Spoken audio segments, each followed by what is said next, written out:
안녕하세요, 별남입니다.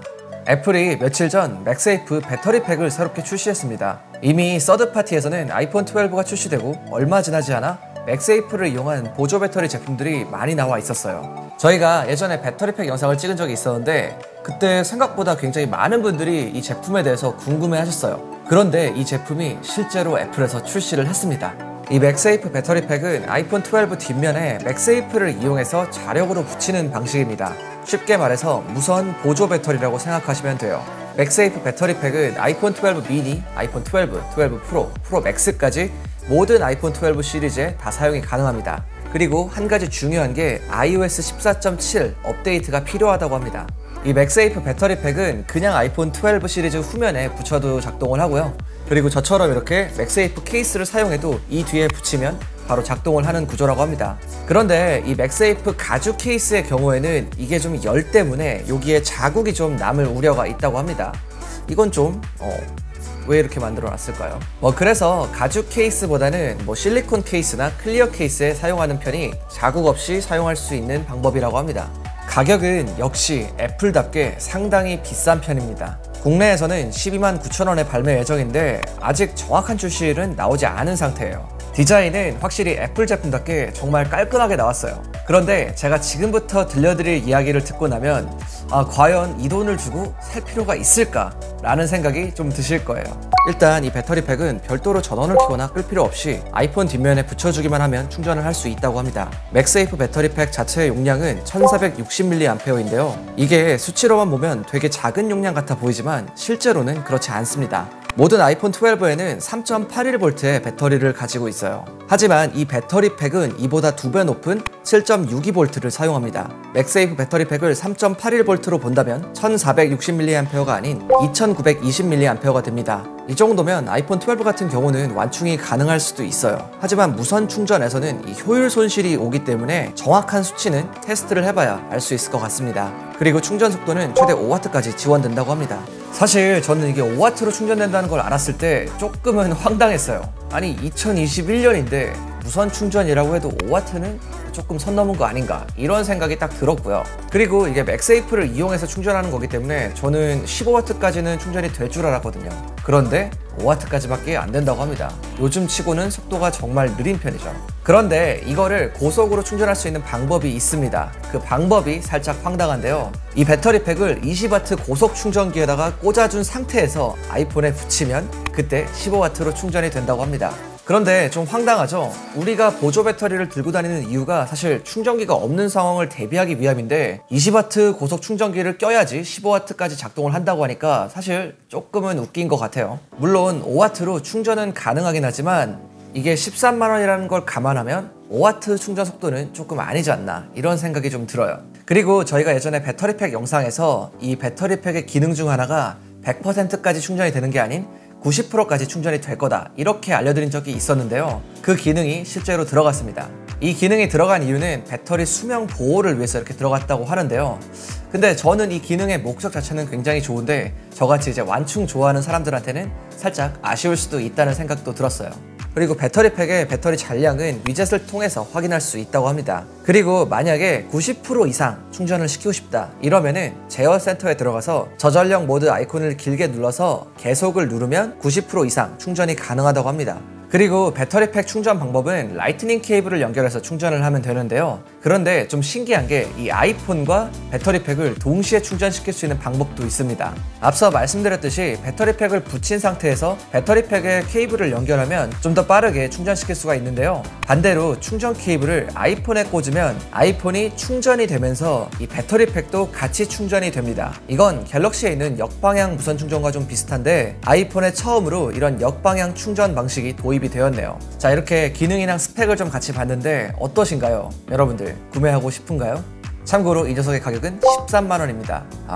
배터리팩 치고 가격이 너무 비싸긴 하죠. 근데 이 가격도 그렇지만 저는 5W라는 충전 속도에서 좀 뽐뿌가 오지는 않더라고요. 물론 이게 정품이다 보니까 정품만의 여러 가지 호환되는 기능 이런 게 좀 있긴 한데 그래도 이렇게 제한사항이 많은데 이거를 13만 원 주고 선뜻 구매하기는 쉽지는 않을 것 같아요. 어쨌든 저는 리뷰해야 되니까 구매할 건데 그때 자세하게 한번 보여드리도록 할게요. 자, 다음은 많은 분들이 기다리시는 아이폰 13 소식입니다. 13 오랜만이죠? 물론 이게 아이폰 12S가 될 수도 있어요. 그런데 뭐 저희 채널은 채널 특성상 13으로 부르겠습니다. 최근에 정말 좀 다양한 아이폰 소식들이 나오고 있어요. 그런데 이게 너무 짜잘한 소식들도 많고 또 했던 말 또 해야 되는 그런 소식들이 워낙 많기는 해요. 그래서 이것도 저희가 참 고민을 많이 했는데 그래도 그 중에서 잘 추려가지고 괜찮은 소식들만 오늘 가져왔으니까 같이 한번 살펴볼게요.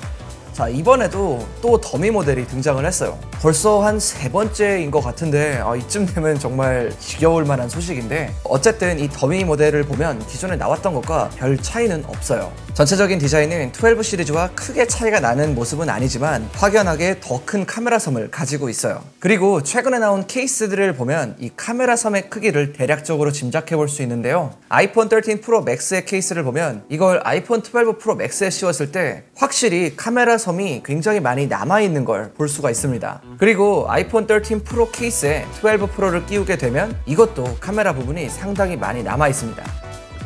이제 아이폰 13 출시까지 한 2달 정도 남았는데 이 정도 시기에 출시되는 케이스들은 사실 진짜인 경우가 굉장히 많아요. 왜냐하면 이 케이스 회사들이 아이폰이 실제로 출시되기 몇 달 전부터 이 케이스들을 생산하기 시작한다고 합니다. 그렇기 때문에 이 케이스들은 이번에 나올 아이폰에 실제로 맞을 확률이 굉장히 높습니다. 어찌되었든 이 케이스를 미뤄보면 카메라 섬 사이즈가 굉장히 커진다는 것은 분명해 보입니다.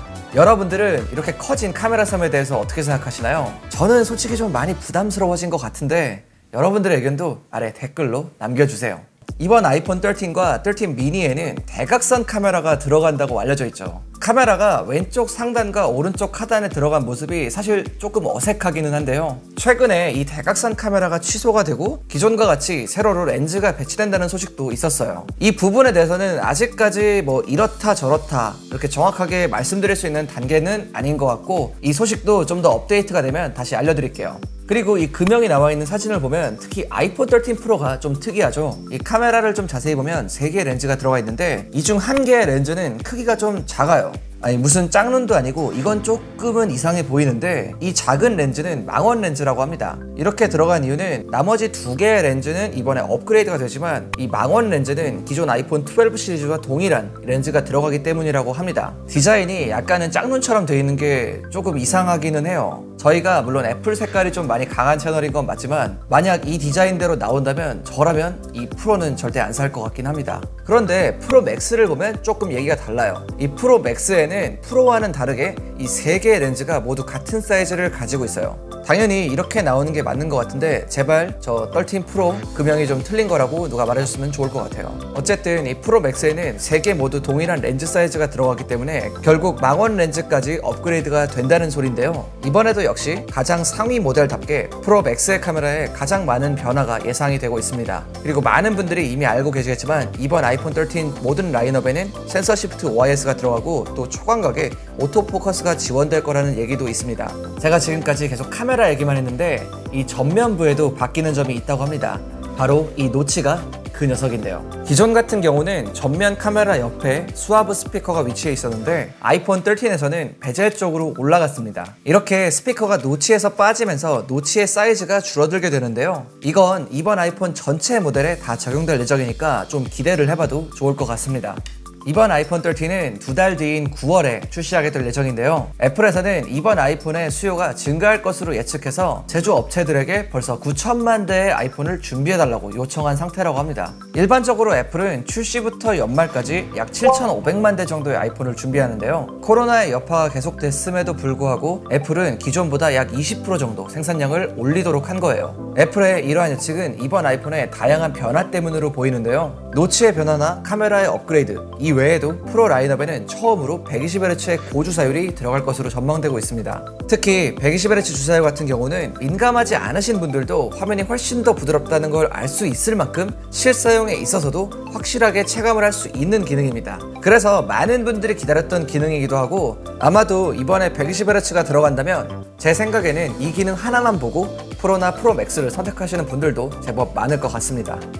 자, 오늘은 이렇게 새롭게 나온 맥세이프 배터리팩과 또 아이폰 13 소식들에 대해 알아봤어요. 이제 2달 정도 있으면 아이폰 13이 출시를 하게 되는데요. 보통 이런 시기에 나온 정보들은 대체적으로 맞거나 비슷하게 나오는 경우가 많습니다. 아무튼 이런 정보들 잘 챙겨서 아이폰 13 기다려보시면 좋을 것 같고, 오늘 영상이 좋으셨다면 저희에게 구독과 좋아요 한 번씩 부탁드립니다. 제가 준비한 영상은 여기까지고요. 지금까지 인스펙팅룸 별남이었습니다. 바이.